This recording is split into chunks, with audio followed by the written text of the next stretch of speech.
Guys, magkuha na po ko og iba kay nakapalit kog isda nga tangigi. Kay ganina magpaksin ko guys. Para dili ta siging mantika. Siging kaog mantika. Mantikaon.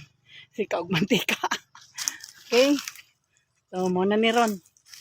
Butang tana siya diha ang sudlanan para mag kuhag isagol sa wa man ni din hiugaw. Now,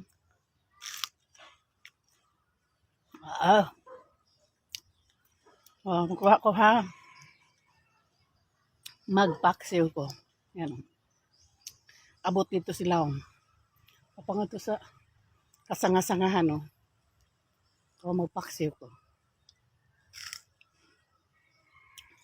Okay. Nakapalit kong tangigi. Ang paksiwan. Damian ko na. Hindi ko sig prito.